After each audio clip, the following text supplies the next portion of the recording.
Yo voy a hablar de los efectos neurofisiológicos de la terapia manual, en general de todos, es decir, es como, viendo el resto de las charlas, creo que es una charla integradora de todo, ¿no? Ya los que me conocen, generalmente algo por lo que nos caracteriza a la gente que trabaja en mi grupo y en la Universidad de Juan Carlos es el unir la clínica con la investigación y con la ciencia.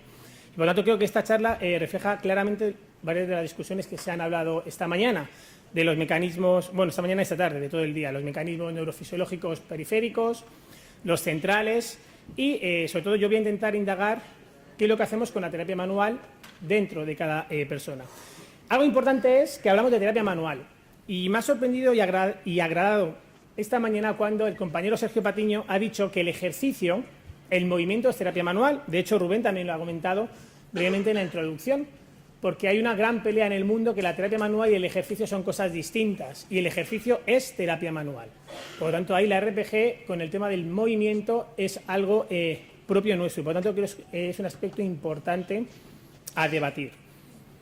Rápidamente, pues probablemente todos conozcáis que la terapia manipulativa en la región cervical es eficaz.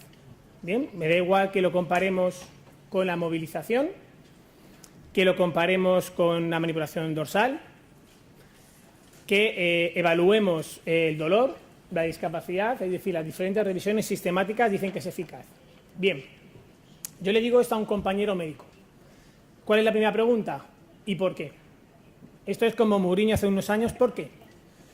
Y eso es importante, que hablemos el mismo lenguaje que los profesionales de la medicina. Y eso es un gran error que nos pasa a los fisioterapeutas. ¿Por qué? Fijaros cómo ha cambiado la visión. Antiguamente se ha hablado de un paradigma biomecánico, si hablamos de la manipulación, en el primer efecto que pensamos, ¿qué es? El crujido. Y como todos sabemos, el crujido es un pedo, es un gas articular, es un cambio intraarticular de presión.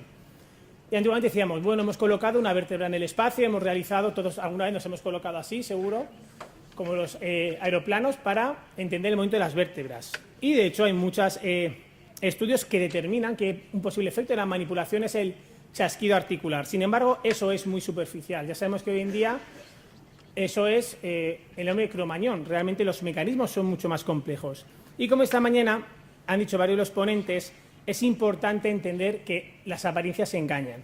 Y quiero poneros un vídeo muy interesante, creo que tengo, voy a ver si tengo audio, en el que demuestra claramente cómo no debemos de juzgar lo que hacemos. Y eso es algo importante con la terapia manual, ya que la terapia manual no solo es un impulso periférico o propiamente dicho manual. Fijaros, entra una persona en el baño y claramente les pilla a dos tíos infragantis. Está claro lo que ha ocurrido, ¿verdad? Se sube los pantalones y el tío se va. No quiere formar parte de esta aventura. ¿Pero qué ha ocurrido? Pues un señor está en el baño, se lava las manos, un caramelo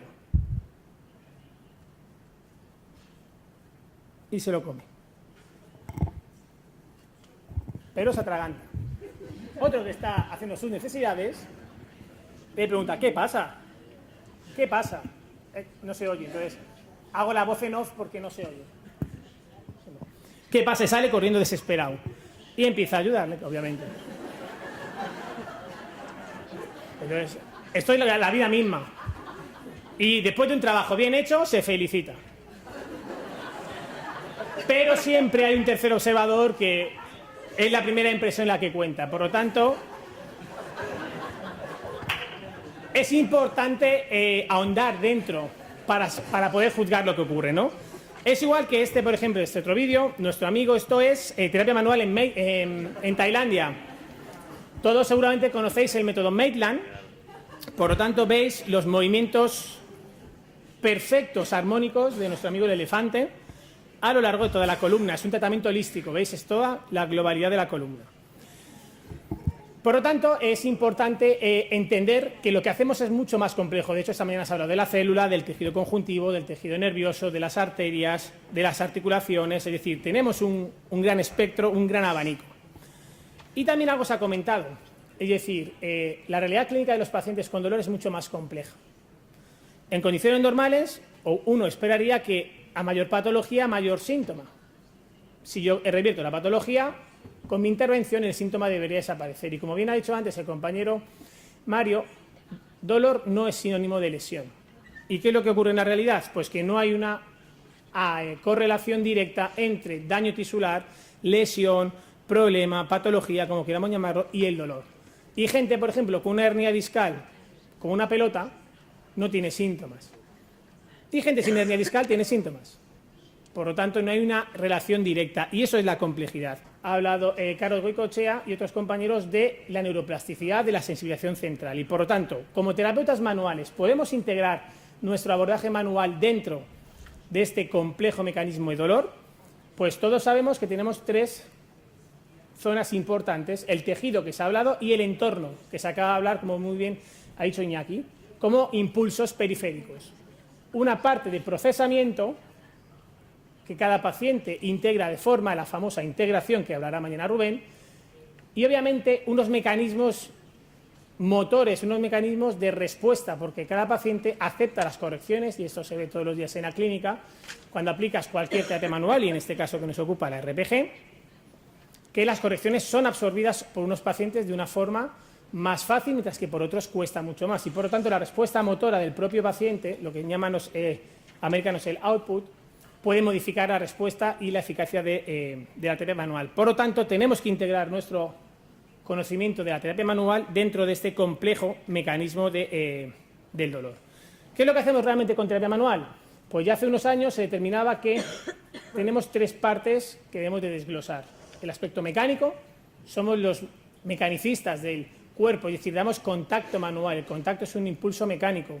Todos sabemos que según el impulso mecánico que dé, la intensidad, el tiempo, la presión, la fuerza, la direccionalidad, podrá estimular un tejido de una forma u otra. Mucho es negativo, pero también poco es negativo. Eso es absorbido por el cuerpo de una forma u otra a través del impulso, y obviamente no podemos olvidar que la terapia manual tiene un efecto placebo, nos guste o no nos guste. La palabra placebo nos da miedo. Placebo no significa nada. ¿Cuántas veces el paciente ha mejorado simplemente con escucharle? ¿Cuántas veces el paciente simplemente por ponerle la mano encima ha mejorado? No tengo por qué tener miedo al contacto con el paciente, al efecto, mejor dicho, del contacto, el efecto placebo, que no es negativo, sino que tenemos que hacerlo aliado nuestro. Este esquema muy bien refleja todo, como muy bien ha empezado mi compañero de la Universidad de Juan Carlos Goicoechea, por el final. La conclusión de la charla es esta. Es decir, no nos hemos puesto de acuerdo, aunque trabajemos aquí, no nos hemos puesto de acuerdo.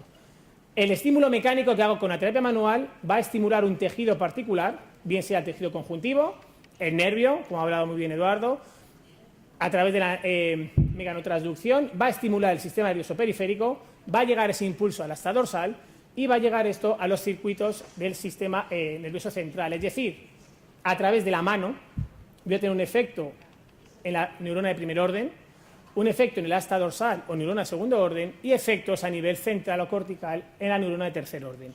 Y eso es lo que me gustaría ir desgranando, si eso es así o no es así.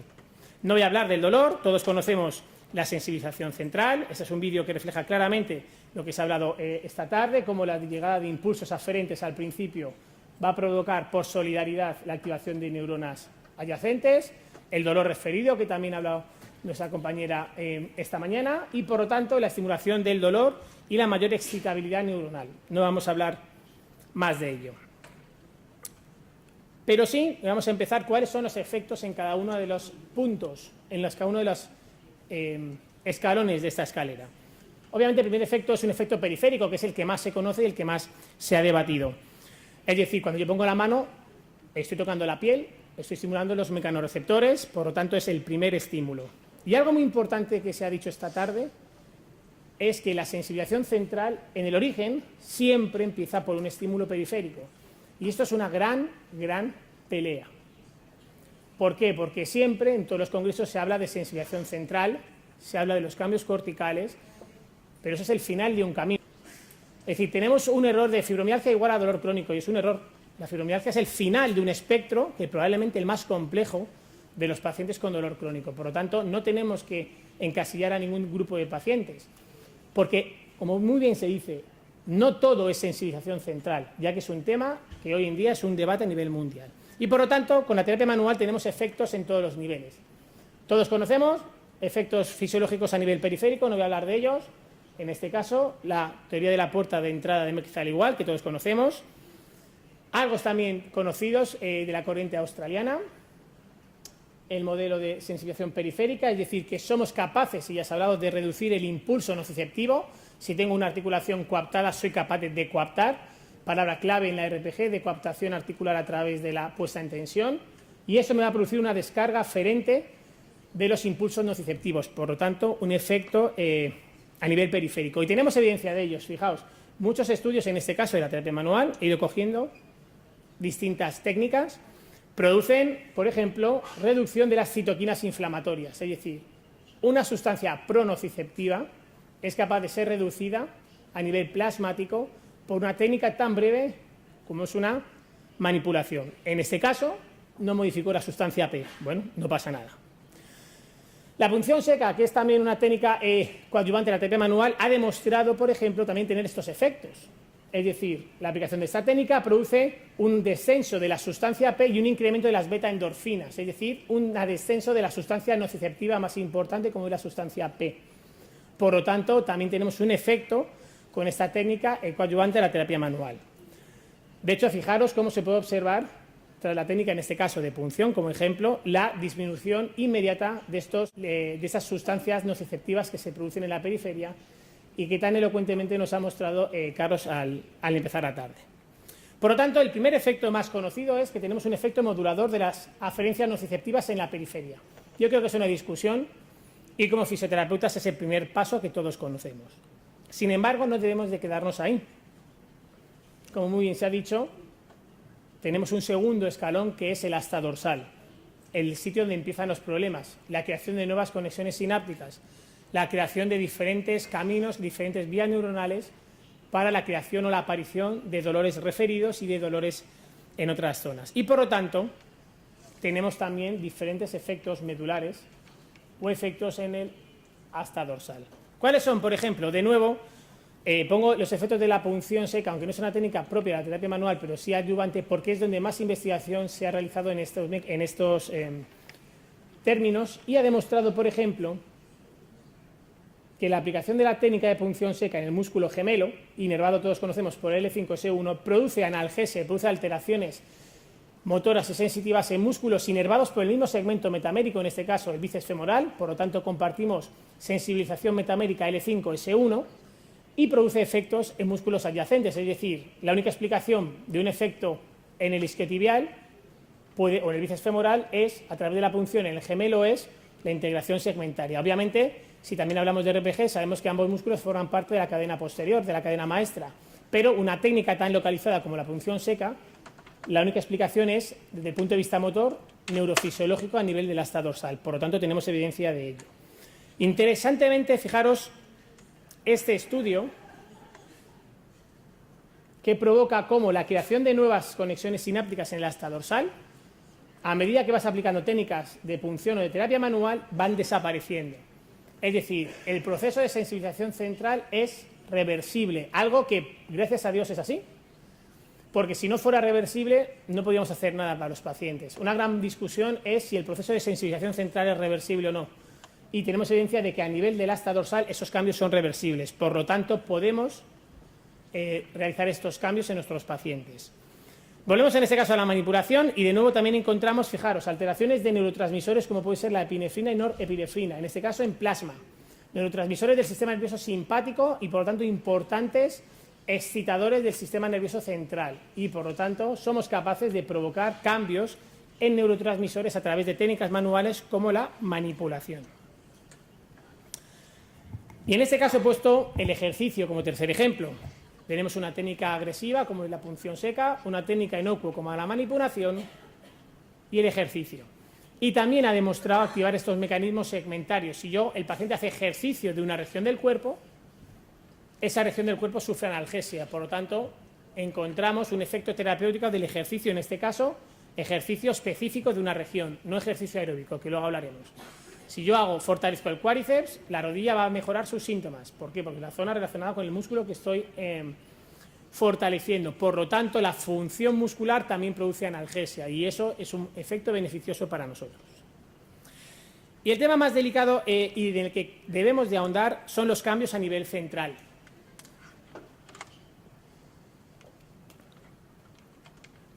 Los cambios en la corteza, que siempre se piensa que la terapia cognitiva es la única capaz de producir estos cambios, y es mentira. Los terapeutas manuales también somos capaces de provocar cambios, y además cambios muy importantes. Fijaros, por ejemplo, este estudio demostró que somos capaces de cambiar las ondas corticales de la corteza somatosensorial tras la aplicación de una manipulación cervical. Podéis ver que hay una disminución de la amplitud en la onda P14, P27, que no vamos a entrar, que regula, pero de la corteza somatosensorial, que sabemos es importantísima para la integración sensorial, y existe una disminución de la amplitud tras la manipulación. Por lo tanto, es un efecto central. Eso no puede ser explicado por ningún otro efecto que no sea a nivel de la corteza. Sin embargo, algo interesante, y que da lugar a error muchas veces de interpretación, es que esto no ocurre con una movilización articular. Como veis, tras un movimiento pasivo articular no hay esos cambios. ¿Esto me indica que no es eficaz la técnica? No, me indica que los mecanismos de acción son distintos a nivel cortical. Y esto explica lo que siempre, por ejemplo, se ha defendido por las diferentes disciplinas que aplican terapias manipulativas, que el efecto de la manipulación es un efecto más reflexógeno que el de una movilización. Pero eso no me está determinando cuál técnica es mejor clínicamente, sino simplemente que los mecanismos son distintos.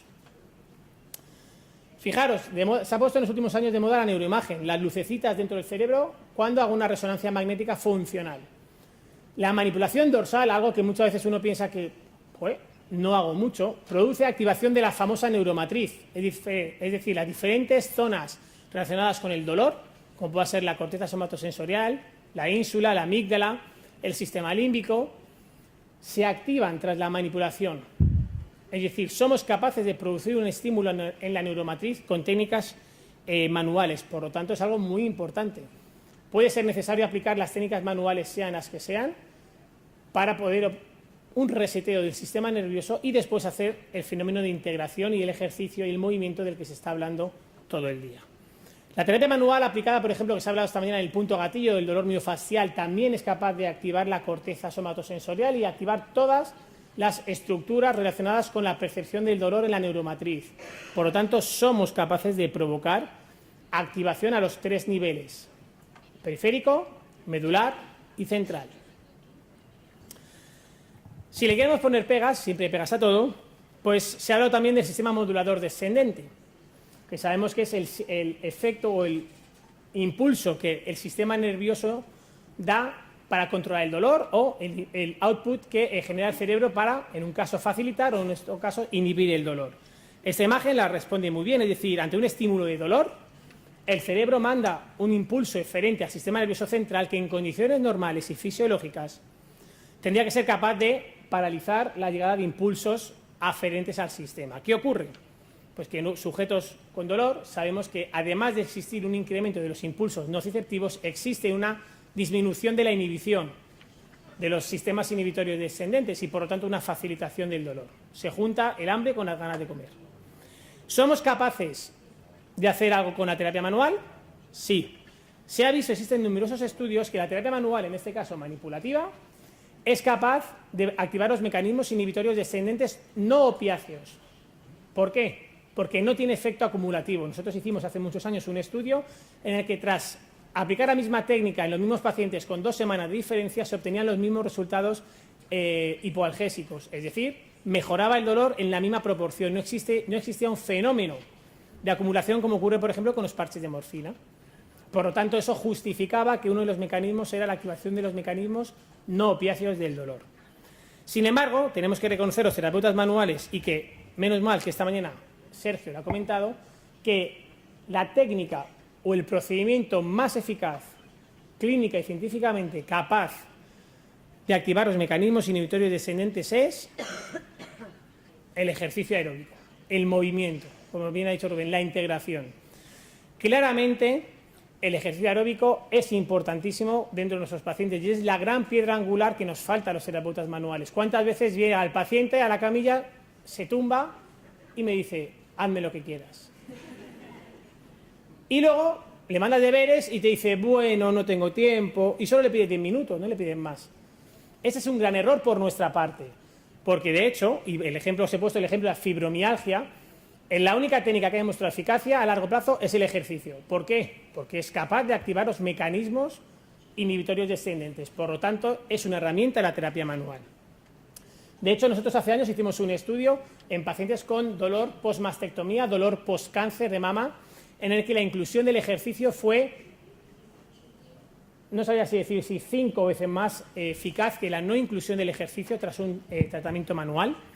Por lo tanto, demostramos que además éramos capaces de revertir ese proceso de sensibilización central tras la aplicación de ejercicio en mayor medida que si no lo aplicábamos. Por lo tanto, la inclusión del movimiento como guinda del pastel para activar los mecanismos inhibitorios descendentes. Si os dais cuenta, tenemos técnicas que aplican o que inciden en los diferentes sistemas, periférico hasta dorsal y sistema nervioso central, y el ejercicio nos complementa con la activación de los mecanismos inhibitorios descendentes. Tenemos la combinación perfecta. Sin embargo, también se ha hablado del entorno, y de hecho algunas de las cosas que hablaré rápidamente me las ha pisado Iñaki. Iba a hablar de ojos y me ha quitado cosas que mía. Digo, esto no puede ser. Es el entorno. Todos sabemos que no es lo mismo estar aquí en la sala de espera, se conocen muchas cosas. Ya sabéis que se dice que la camilla del fisioterapeuta es como el confesionario de los curas. Nos cuentan todos sus secretos y es así. Por lo tanto, el entorno que se genera es muy importante y también tenemos evidencia científica. De hecho, se habla mucho de cuál es la interacción terapeuta-paciente. La interacción del terapeuta o la actitud del terapeuta hacia el paciente puede ser clave en el tratamiento de numerosos pacientes. Por lo tanto, el entorno, como terapeuta manual, no solo es tocar, no somos máquinas del movimiento. La interacción es importantísima. Como se ha hablado de las creencias, cómo el paciente integra, cómo asume, cómo se ve. ¿Qué somos? ¿Cola de ratón o cabeza de león? Depende cómo el paciente se vea. Típico paciente que te dice, no sé a qué vengo porque sé que no vas a hacer nada. O te viene, sé que eres mi última esperanza y cree que tienes una aureola y le vas a salvar la vida. Esas creencias pueden condicionar positiva o negativamente al paciente. Y también tenemos evidencia de eso. Fijaros, hace años hicimos también un estudio con mujeres con cáncer de mama en el que la actitud o cómo ellos percibían que el masaje les iba a mejorar, en este caso eran técnicas de inducción miofacial, que esta mañana ha comentado nuestro compañero Andrei Pilat, eran capaces de modificar el sistema inmune. Es decir, se habla también, de hecho, Carlos se ha comentado que si a lo mejor el dolor lumbar es una infección. Con la terapia manual somos capaces de modificar el sistema inmune, en este caso las inmunoglobulinas A. Qué casualidad que son aquellas relacionadas con las vías respiratorias. Infecciones respiratorias, que muchos pacientes empiezan con dolor tras una infección respiratoria. Pues somos capaces, siempre y cuando el paciente tenga una actitud positiva, de producir cambios en el sistema inmune, algo muy importante. Y también en este caso, igual, ante la inducción miofacial, la actitud del paciente determinaba una mayor mejora clínica. Paciente que no quiere recuperarse, sabemos que no lo saca adelante nadie. Hay un porcentaje mínimo, gracias a Dios, de pacientes que no van a mejorar por muy buenos que seamos. No quieren curarse. Y si no, que se lo digan a la gente que tiene accidente de tráfico en FREMAP y que busca compensación económica, que por muy bueno que sea, le va a doler el resto de su vida. Es decir, cualquier situación externa a nosotros puede condicionar el éxito del tratamiento. Bien, y para finalizar, ya se ha hablado un poquitín, es decir, mañana se hablará más del cerebro, pero como introducción, es decir, sabemos que los mapas corticales de cada paciente son distintos, por lo tanto, la integración somatosensorial es distinta y cada paciente es distinto, lo tenemos claro. De hecho, Iñaki ha hablado de la terapia en espejo, que ahora igual os mostraré. También se habla de la reconstrucción de la lateralidad. Es decir, todo esto se ha aplicado mucho de la neurología. Muchas veces pensamos terapia manual distinto de la neurología y muchas veces compartimos más de lo que pensamos. ¿Cuántos pacientes con dolor unilateral durante muchos años no son capaces de reconocer cómo está su lado afecto? O incluso pierden la capacidad espacial de su lado no afecto. Por lo tanto, pierden la reconstrucción de la lateralidad y, de hecho, podemos jugar con ellos a técnicas, entre comillas, de reconstrucción de la lateralidad. Lo mismo, esto está basado igual en la terapia en espejo, en este caso, para pacientes con dolor. Se ha utilizado mucho, sobre todo, en pacientes con dolor síndrome complejo regional, es decir, pacientes con lo que se conocía como SUDEC, debido a la impotencia funcional que tienen, e incluso en amputados, para el dolor del miembro fantasma. Ver la imagen de un miembro amputado genera mayor estimulación y en muchas ocasiones es capaz de eliminar el dolor producido por el dolor de miembro fantasma. Por lo tanto, tenemos también otra herramienta coadyuvante a la terapia manual, ya que generalmente a mí me da mucha pena las peleas que en el mundo de la fisioterapia tenemos entre las diferentes corrientes, que es la educación y la interacción terapeuta-paciente, la cual debe ser integrada dentro de nuestra arsenal terapéutico como terapeutas manuales, porque sabemos que tiene efecto en el sistema endocrino, inmune, autonómico, en la ansiedad y la depresión, en fenómenos respiratorios, como esta mañana habla muy bien León Chaitov, en el dolor, y obviamente el miedo a realizar diferentes movimientos, la famosa kinesiofobia, debe ser restaurada a través de la integración. Por lo tanto, creo que tenemos suficientes herramientas para integrar todo dentro de un abordaje multidisciplinar para los pacientes con dolor crónico. En este caso, creo que uno de los métodos que mejor refleja por sí mismo es la RPG, ya que tiene toda la integración, tratamiento estructural, tratamiento neurofisiológico y la integración del movimiento a través de lo que mañana hablará Rubén, que no quiero pisar, que si no se me enfada, de la integración cortical, la integración cognitiva de los cambios producidos o mejorados a través del paciente. Muchas gracias.